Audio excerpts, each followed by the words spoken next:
আসসালামু আলাইকুম রহমতুল্লাহি বরকাতুহ। প্রিয় দর্শক, যারা জুলুম করে তাদের জুলুমের দায়ভার এবং জুলুমের শাস্তি তারাই ভোগ করবে। তবে যারা জুলুমের পাশে থাকে, জালেমকে সহযোগিতা করে, জালেমের সাহায্যে হাত বাড়িয়ে দেয়, জালেমের শক্তিকে বৃদ্ধি করে, তাদের কি কোনো গুনাহ হবে না? তাদের কোনো শাস্তি হবে না? আমাদের অনেকেরই ধারণা এরকম রয়েছে যে যারা জুলুম করে শুধু জুলুমের শাস্তি একমাত্র ওই ব্যক্তিই পাবে। কিন্তু যে ব্যক্তি তাকে সহযোগিতা করলো, তার শক্তিকে বাড়িয়ে দিল, জালেমকে সমর্থনের মাধ্যমে তার জুলুম করার উপর আরও উদ্বুদ্ধ করলো, তার হয়তো এই জুলুমের দায়ভার নিতে হবে না, এই শাস্তি হয়তো সে পাবে না, এরকমটা আমরা অনেকেই মনে করে থাকি। যার কারণে আমরা অনেকেই জালেমের পাশে দাঁড়াই, জালেমকে সহযোগিতা করি, জালেমের দিকে সাহায্যের হাত বাড়িয়ে দেই, তাকে সমর্থনের মাধ্যমে তাকে সাহস যোগাই, জুলুম করার উপর তাকে আর উদ্বুদ্ধ করি। অথচ আমাদের এই কাজের বিরুদ্ধে দুটি হাদিস রয়েছে।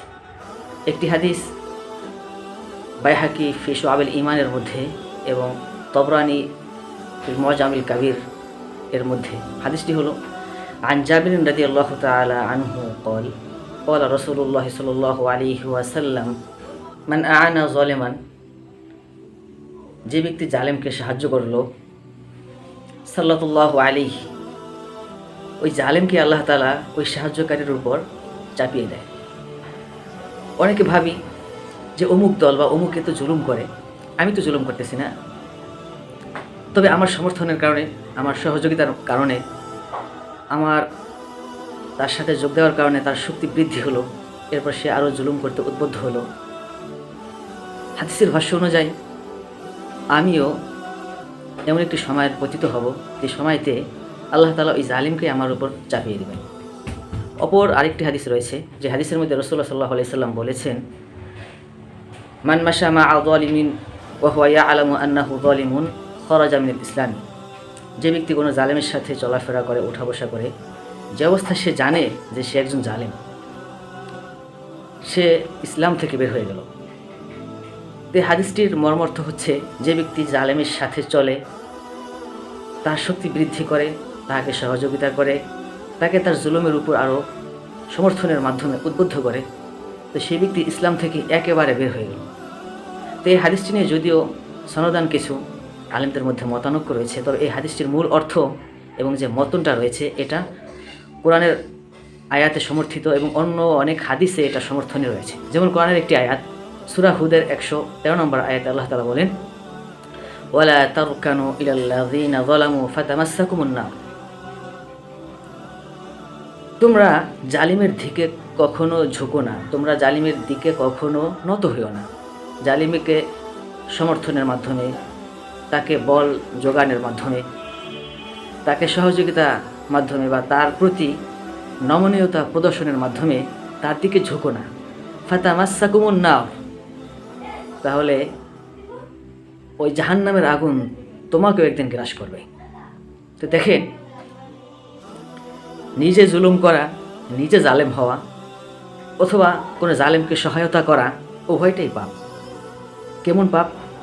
বড় একটি হাদিসের মধ্যে রাসূলুল্লাহ সাল্লাল্লাহু আলাইহি সাল্লাম এই জুলুমের ব্যাপারে বলেছেন, ইন্নী হাররামতু যুলমা আলা নাফসি ফালা তাযালামু।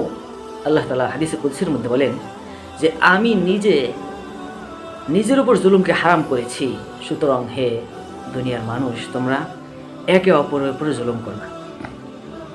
যে এমন একটি বিষয় যেটা আল্লাহ নিজে বলছেন যে আমি নিজেও জুলুমকে হারাম করেছি, আমি তো রব্বুল আলামিন, আমি সর্বশক্তির অধিকারী, আনা আলা কুল্লি শাইইন কদির, রব্বুল আলামিন সমস্ত জিনিসের উপর শক্তিশালী, সমস্ত ব্যাপারে তিনি সক্ষমতা রাখেন, সবার উপর তার পাওয়ার রয়েছে।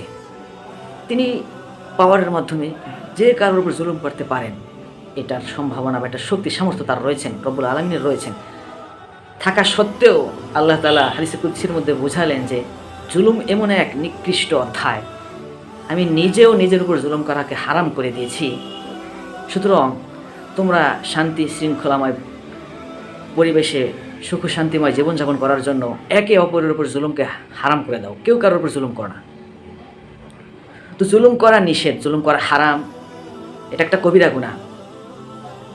যেমনিভাবে জুলুম করা কবিরা গুনাহ, আমি যে দুইটা হাদিস আপনাদের সামনে বর্ণনা করেছি এবং একটি আয়াত তেলাওয়াত করেছি, অর্থ বলেছি, এই হাদিস দুটো এবং আয়াতটি জালেমের সাহায্যকারীর ব্যাপারেও সতর্কবাণী। জালেমের সাহায্যকারীও জালেমের সমপরিমাণ গুনাহের ভাগী হয়, জালেমের সমপরিমাণ শাস্তির ভাগী হবে। প্রথম হাদিসটির মর্মার্থটা এমন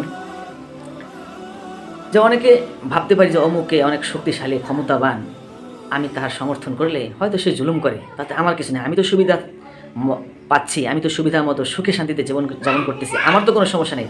জুলুম করলে সে তো অন্যদের সাথে জুলুম করে, আমি তো তার সহযোগী, আমি তো তার দলের লোক, আমার উপর তো সে জুলুম করে না। এটা হয়তো অনেকে ভেবে, অনেক ভালো ভালো মানুষ, অনেক দিনদার ব্যক্তিরাও আমরা কী করি, জালেমদের সমর্থনে থাকি, জালেমকে সহায়তা করি, জালেমকে সাহস যোগাই, তার জুলুম আমার সহযোগিতার মাধ্যমে সে জুলুম করতে আরও উৎসাহিত হয়।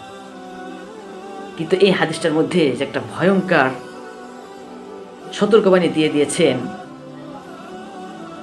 যে ব্যক্তি কোনো জালেমকে সাহায্য করলো, সাল্লাল্লাহু আলাইহি, আল্লাহ তাআলা ওই সাহায্যকারীর, ওই জালেমের সাহায্যকারীর উপরে একদিন জালেমকে আবার নিযুক্ত করে দিবেন, চাপিয়ে দিবেন।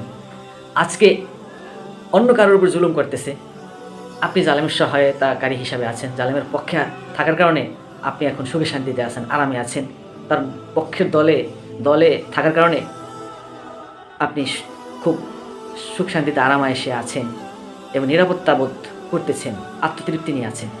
কিন্তু সামনে একটা সময় আসবে এই জালেম আপনার উপরও জুলুম করবে। এই হাদিস এটাই প্রমাণ করে। দ্বিতীয় নম্বর যে হাদিসটা আমি বলেছিলাম যে মান মাশা মা'a যালিমিন ওয়া হুয়া ইয়া'লামু আন্নাহু যালিমুন খরাজা মিনাল ইসলাম। আমরা অনেকে এমন সমাজে বসবাস করি, এমন এলাকায়, এমন ইউনিয়নে, এরকম থানায় বসবাস করি, জানি যে এখানকার যিনি লিডার, এখানকার যে সর্দার, সে জালেম। তারপরও তার সাথে আমি চলাফেরা করি, ওঠা বসা করি, তাকে সমর্থন করি, তাকে জালেম জানা সত্ত্বেও তারপরেও রাসূলুল্লাহ সাল্লাল্লাহু আলাইহি ওয়াসাল্লাম বলেন সে ইসলাম থেকে বের হয়ে গেল। প্রিয় ভাই, প্রিয় মুসলিম ভাইয়েরা, আমাদের এই বিষয়গুলো খুবই সতর্কতার সাথে নিতে হবে। যে কাউকেই আমরা চাইলে সমর্থন করতে পারি না, কারো পক্ষপাতিত্ব করতে পারি না, কারো পক্ষে সফাই গেতে পারি না, কারো পক্ষে সমর্থন দিতে পারি না, যেহেতু আমি একজন মুসলিম।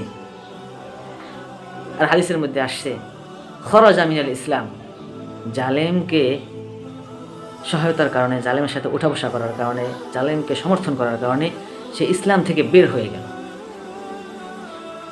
অনেক এই সমস্ত কাজগুলো করি, আবার নিজেকে বড় মুসলিম বলে দাবি করি, বড় হাজি হিসাবে উপস্থাপন করি, অমুক হাজি, অমুক বড় দিনদার, অমুক বড় আলেম, অমুক বড় আল্লামা, অমুক বড় খতিব, বিভিন্ন উপাধিতে আমরা ভূষিত হই এবং উপাধিগুলো নিজের সাথে লাগাই।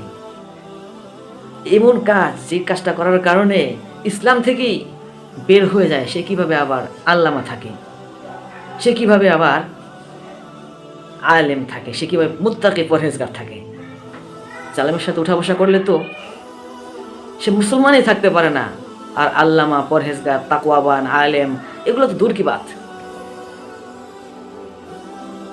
তো আল্লাহ তাআলা আপনাকে, আমাকে সকলকে সব ধরনের জুলুম থেকে বিরত থাকার তৌফিক দান করুক এবং জালেমদের সাহায্যকারী হওয়া থেকেও, জালেমকে সমর্থন করা থেকেও, জালেমের পক্ষে সাফাই গাওয়া থেকেও, জালেমের দিকে নমনীয় হওয়া থেকেও আল্লাহ তাআলা আপনাকে, আমাকে সকলকে রক্ষা করুন। আমিন। ওয়া আখিরু দাওয়ানা আনিল হামদুলিল্লাহি রাব্বিল আলামিন। আসসালামু আলাইকুম ওয়া রাহমাতুল্লাহি ওয়া বারাকাতুহু।